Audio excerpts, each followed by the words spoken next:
이사야 예언의 주 무대는 갈릴리입니다. 갈릴리는 갈릴리 호수를 빼놓고 설명할 수가 없죠.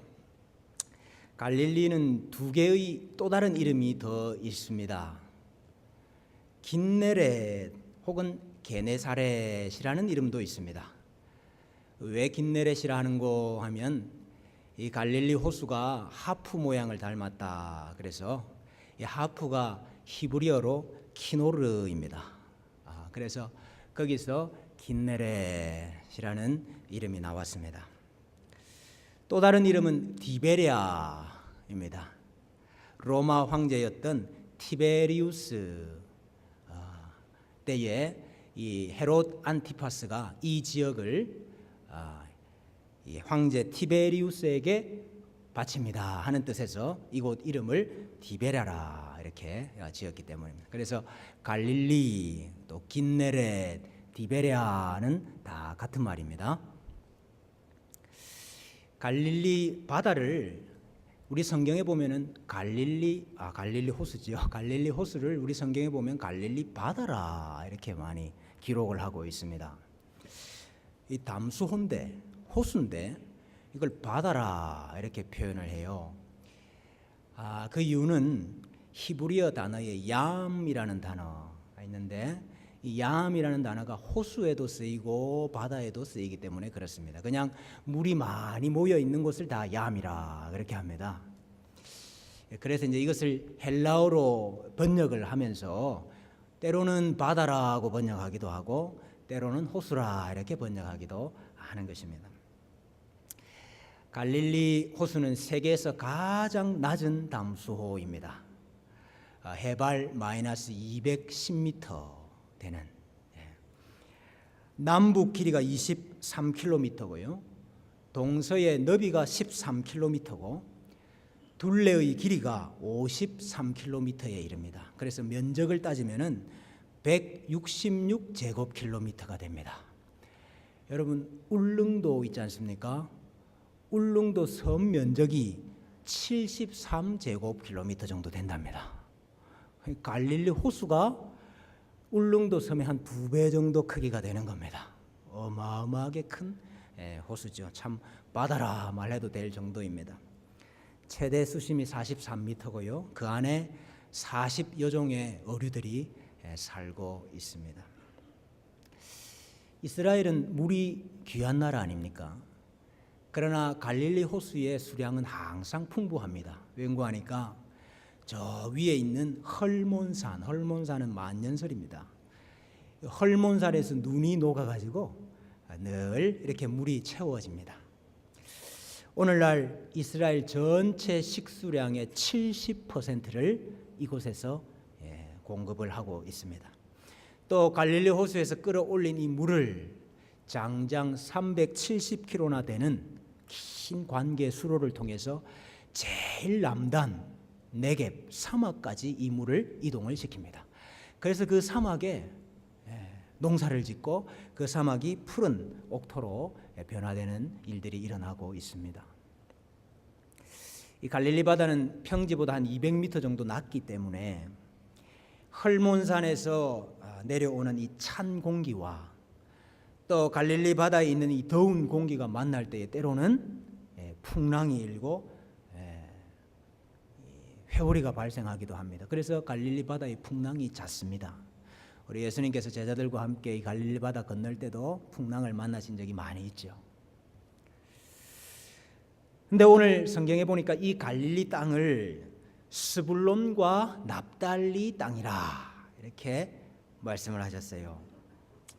여호수아가 가나안 땅 정복을 하고 난 다음에 그 땅을 12지파들에게 다 나누어 주지 않았습니까? 근데 이 갈릴리 지역은 스불론과 납달리 지파에게 분배했던 땅입니다. 스불론은 갈릴리 남부 지역, 서남부 지역이죠. 그쪽의 땅을 받았습니다. 거기 베들레헴도 있고 나사렛도 있고 거기 가나도 있습니다. 그 땅이 스불론 지파에게 주어진 땅이었어요. 그리고 이스라엘의 최대 곡창 지역이었던 이스라엘 평원이 있는데 이 평원 끝자락이 바로 이 스불론 땅과 연결이 되어 있습니다. 그래서 예로부터 늘 이 경제적인 이득을 차지하기 위해서 이 스불론 땅이 전쟁터가 많이 되었습니다. 또 납달리는 갈릴리 북부 지역을 받았습니다. 지금 하솔 또 가데스가 있는 이 갈릴리 호수 북부 지역을 기업으로 받았습니다. 모세가 죽기 전에 이 납달리 지파를 축복을 했는데요. 은혜가 풍성하고 여호와의 복이 가득한 납달리여, 너는 서쪽과 남쪽을 차지할지로다, 이렇게 복을 했는데 안타깝게도 북이스라엘의 범죄로 말미암아서 아수르의 침공을 받습니다. 그래서 가장 많이 피해를 입은 지역 중에 하나가 이 납달리 지역이었습니다. 그래서 오늘 본문에 보면 또 이 지역을 갈릴리를 다른 말로 이방의 갈릴리라 이렇게 묘사를 하고 있습니다. 이스라엘에게 속한 영토인데 왜 이방의 갈릴리라 이렇게 말을 합니까? 갈릴리는 사실 이스라엘 땅이고 또 유대 문화권에 있는 곳이지만은, 그러나 지리적으로 이 예루살렘의 수도인, 이스라엘의 수도인 예루살렘과 아주 멀리 떨어져 있습니다. 오히려 그 바로 위에가 시리아지요. 지금의 시리아, 아람의 다메섹과 오히려 더 지리적으로 가깝습니다.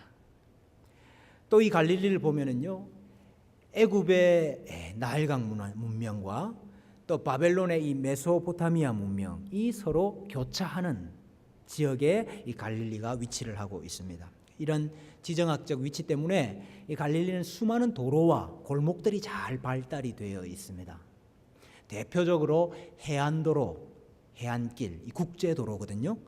위에 아람, 다메섹이 있고 저 그 길을 따라서 밑으로 가면 애굽까지 이르는 아주 그 당시에 큰 해안도로, 국제도로가 이 갈릴리를 통과하고 있었습니다. 또 족장의 도로, 또 요단 저쪽 서편의 도로, 이 도로들이 다 갈릴리를 거쳐가도록 되어 있었습니다. 이 도로들이 평상시에는 대상들이 다니면서 무역하는 도로가 되지만은 전쟁 시에는 군사 도로가 되는 거죠. 그래서 특별히 갈릴리는 주변 강대국들에 의해서 많은 영향을 받았습니다. 이 바벨론, 페르시아, 헬라, 애굽, 또 수리아, 늘 이 이방 문화에 접촉하면서 이방 문화에 이렇게 열려 있는 곳이 바로 이 갈릴리였습니다. 갈릴리가 남북 간에도 좀 차이가 있어요. 이 북쪽 지역은 아람 문화권에 더 가까이 있고, 이 남쪽 지역은 이 애굽과 이 해안 블레셋 문화와 더 가까이 있습니다. 그래서 유다에 있는 사람들이 보면은 이 갈릴리는 저 변방이고 저건 이방과 비슷하지 않느냐, 그런 마음이 드는 거예요. 그래서 이방의 갈릴리라 이런 표현을 많이 썼습니다. 지금도 갈릴리 북부 지역은 시리아와 맞닿아 있기 때문에 늘 이 골란고원을 중심으로 아주 시리아와 분쟁이 많은 지역 중에 하나입니다. 그렇기에 그 갈릴리가 어떤 곳이냐? 여호와께서 스불론 땅과 납달리 땅이 멸시를 당하게 하셨다. 멸시받는 땅이었습니다. 변방의 갈릴리, 이방의 갈릴리, 이방과 별로 다를 바 없는 갈릴리, 멸시를 받아. 또 이 땅에 사는 백성들이 어떠했느냐? 고통받는 자들이요, 흑암에 행하는 백성들이요, 사망의 그늘진 땅에 거주하는 백성들이다. 1차적으로는 이것을 이사야 예언의 문맥 속에서 이해를 해야 되겠죠. 북이스라엘과 아람의 연합군이 남유다를 침공했기 때문에 남유다가 큰 위기를 만났습니다. 근데 하나님께서 이 아람과 북이스라엘 연합군을 아수르를 통해서 정복을 하게 하시고 무찌르게 하시고 이 남유다를 지키실 것입니다. 그러나 또 결국은 그 아수르가 다시 남유다까지 쳐내려올 것입니다. 그 와중에서도 하나님께서 다윗 언약을 기억하시고 자기 백성을 지키시겠다 하시는 것이 지금까지 예언의 문맥 아닙니까? 그 예언이 바로 임마누엘 아닙니까? 그러한 이방의 침략들, 그러한 이방의 압제 가운데서 가장 고통받는 땅, 가장 흑암에 앉은 땅, 가장 사망의 그늘진 땅에 앉은 백성들이 누구냐? 대표적으로 갈릴리 사람들이라 이 말입니다. 그래서 이러한 이방의 침략과 또 전쟁의 연속 가운데서 갈릴리 지역이 큰 피해를 입는데요. 실제로 BC 732년에 아수르 왕 디글랏 빌레셀이 아람을 정복하고 그 다음에 북이스라엘까지 쳐들어와서 이 갈릴리 지역을 침략을 하게 됩니다. 그래서 많은 사람들을 아수르로 사로잡아가고 이 지역을 아수르의 속주로 만들게 됩니다.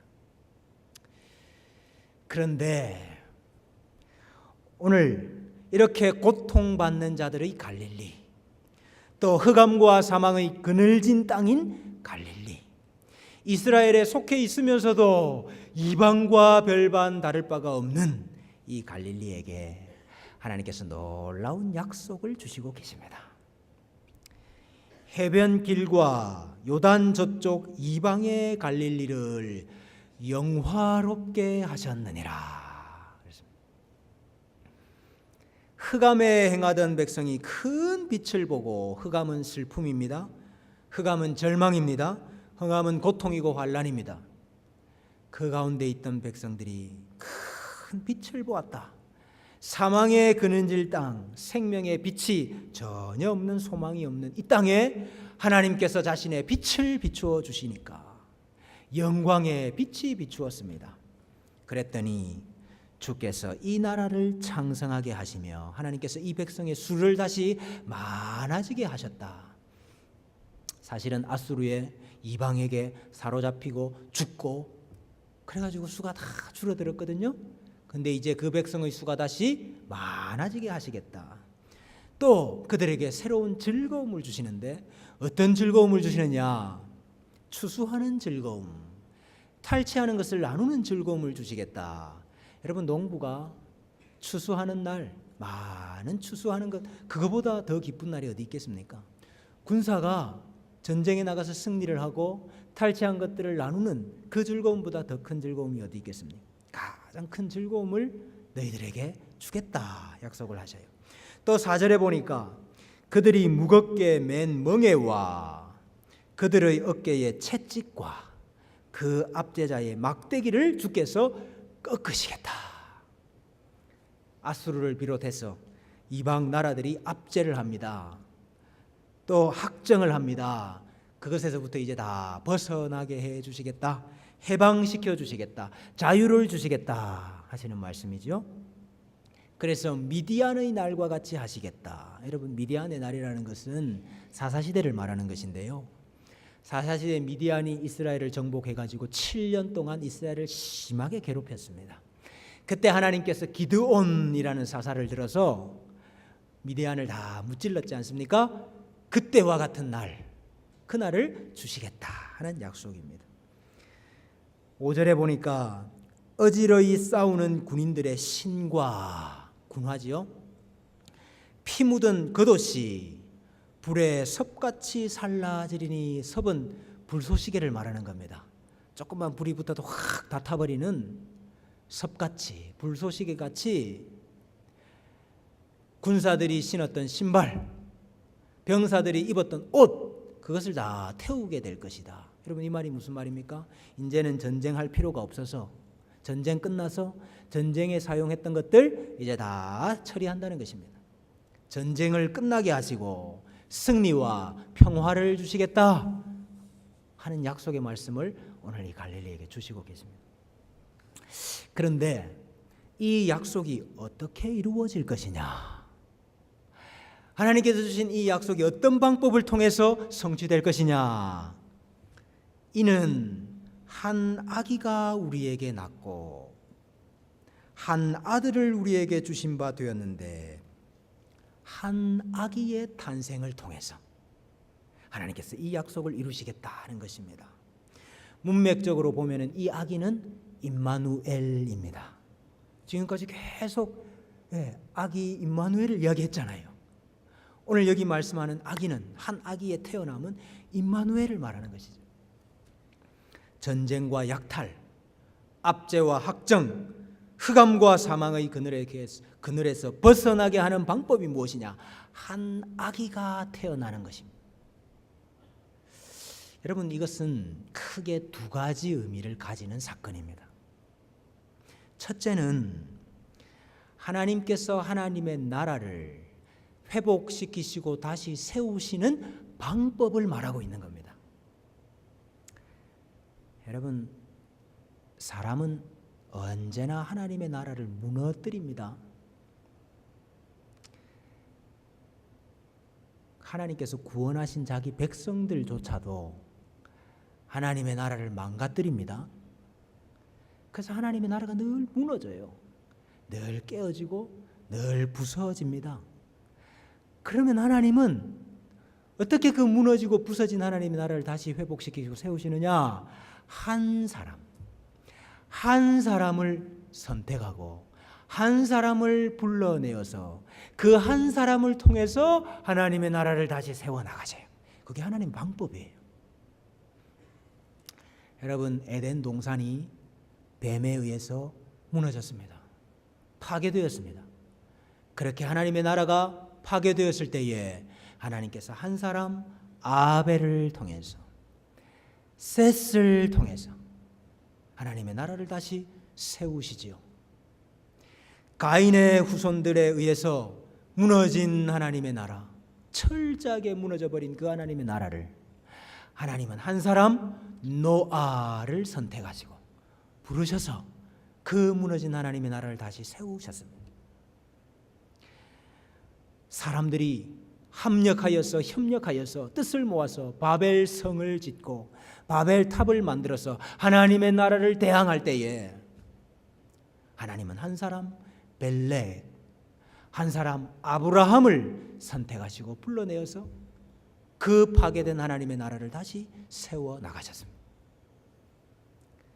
여러분, 지금도 마찬가지입니다. 열국의 침략을 당해서 사막의 그늘이 가득한 이 땅, 이 갈릴리, 이 하나님의 나라를 하나님께서 선택한 바로 그 한 사람을 통해서 하나님이 다시 세우시겠다 하시는 약속인 것입니다. 여러분, 사람은 계속해서 하나님의 나라를 허뭅니다. 그런데 하나님은 포기하지 않으시고 계속해서 한 사람을 들어서 한 사람을 세워서 그 무너진 하나님의 나라를 계속해서 세워나가고 계시는. 그래서 오늘 이 사건을 뭐라고 이야기하는 거 하니까 만군의 여호와의 열심히 일을 이루시리라. 사람이 이루는 일 아니다 이 말이죠. 저 흑암이 가득한 이방의 갈릴리에 빛이 비치는 것이, 저 무너져 내린 하나님의 나라가 다시 세워지는 것이 사람이 하는 일 아니다 이 말입니다.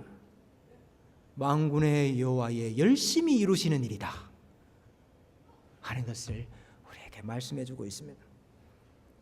근데 여러분, 그 한 사람이 한 악이라. 여러분, 악인은 사람의 눈으로 볼 때에 아무런 힘이 없는 존재 아닙니까? 여러분, 지금 이 전쟁을 종식시키려고 하면은 위대하고 힘 있는 장군이 나와야지요. 위대하고 힘 있는 장군이 나타나야 전쟁을 종식시키고 승리를 가져오고 평화를 이룰 것인데 그렇지가 않고 아기가 태어난다. 여러분, 아기는 너무나도 약하지요. 아기는 아무 힘이 없는 존재입니다. 아기는 너무 미미한 존재입니다. 근데 하나님은 한 사람을 통해서 하나님의 나라를 세우시는데 그 한 사람을 아기로 태어나게 하신다.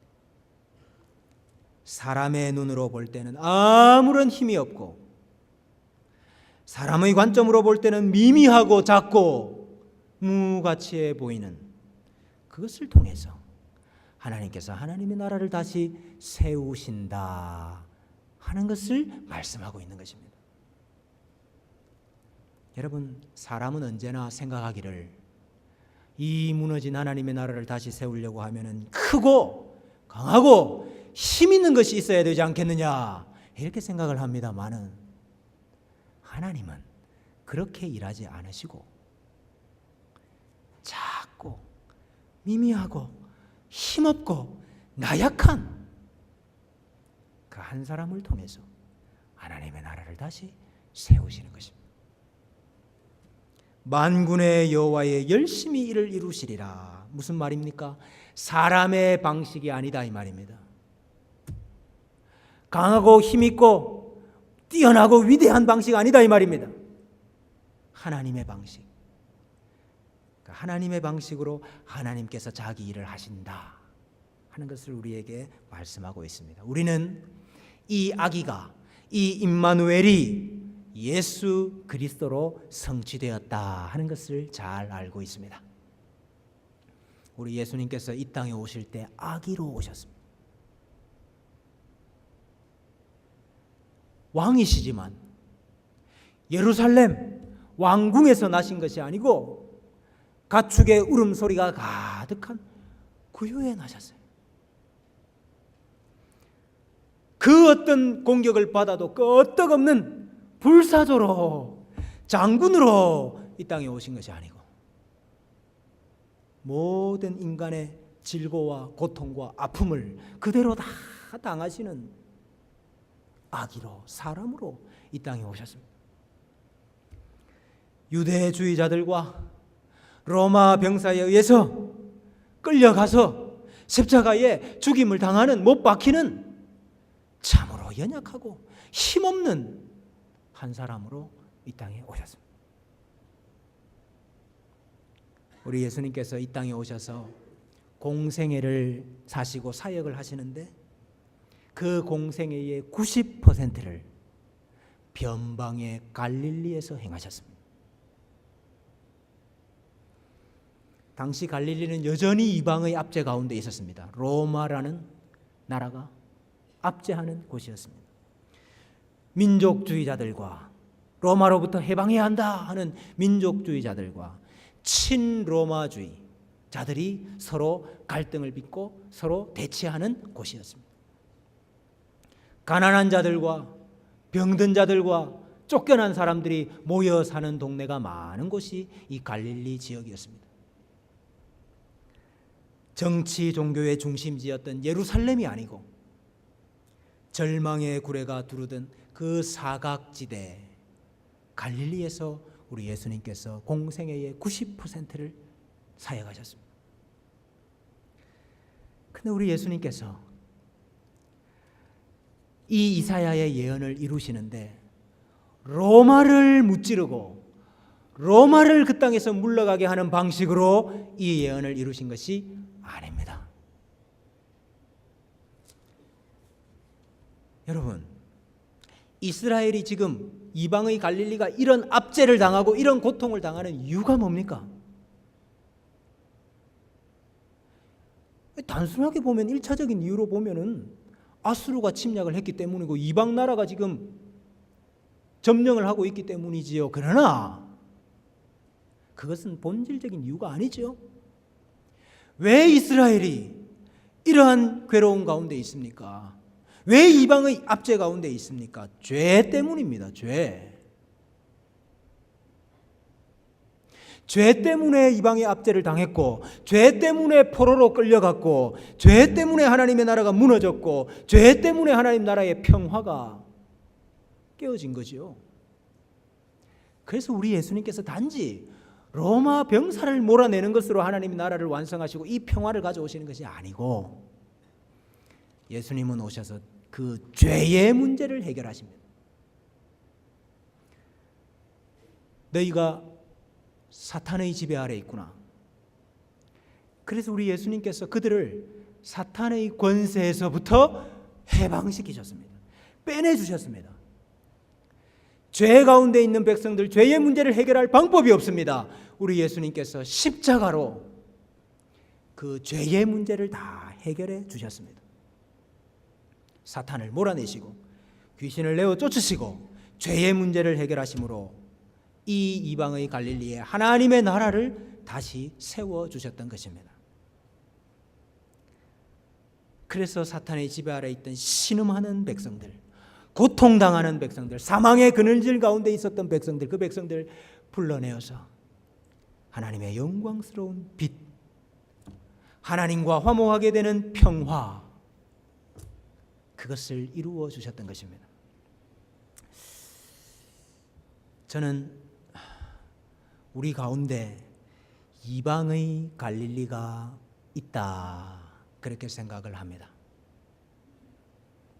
하나님의 백성이면서도 분명히 하나님의 백성인데 이방 사람과 별반 다를 바가 없는, 이스라엘 땅에 속했는데 분명히 하나님의 기업 안에 들어와 있는데 이방과 별반 다를 바가 없는 이방의 갈릴리가 우리 가운데 있다고 생각합니다. 하나님의 복에서 제외된 것 같은 자리, 하나님의 은혜에서 제외된 것 같은 자리, 그 자리가 있지 않습니까? 고통당하는 자들, 흑암과 사망의 그늘 아래 앉아있는 자들이 있지 않습니까? 우리 예수님께서 은혜의 사각지대, 은혜의 변방지대에 오셔서 그곳에 빛을 비춰주셨고 그곳을 하나님의 나라로 다시 세워주셨습니다. 저는 2019년 한 해 동안 우리 주님의 교회에 이 은혜의 역사가 일어나야 된다고 믿습니다.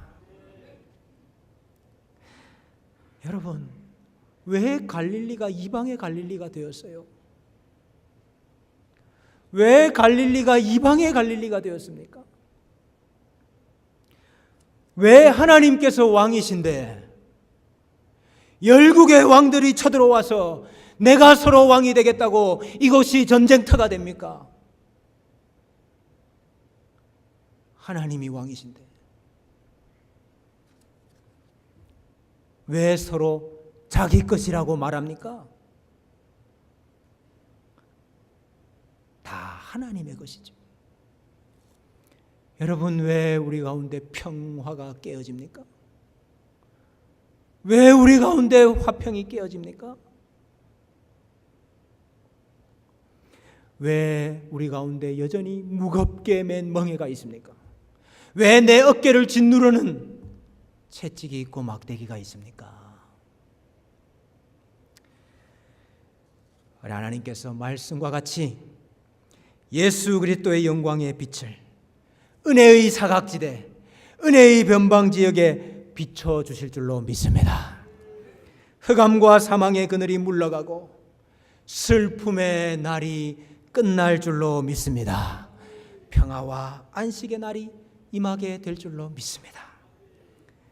여러분, 여전히 죄와 싸우고 악인과 싸우는 전쟁터와 같은 현실을 보내고 계십니까? 하나님께서 그곳에 승리와 평화를 주실 줄로 믿습니다. 우리 어깨 위에 매여 있는 무거운 멍에와 짐이 다 풀려지는 역사가 올 한 해 우리 교회에게 주시는 복이 될 줄로 믿습니다. 믿음으로 이 복을 받아 누리시는 우리 주님의 교회 되시기를 주님의 이름으로 소원합니다.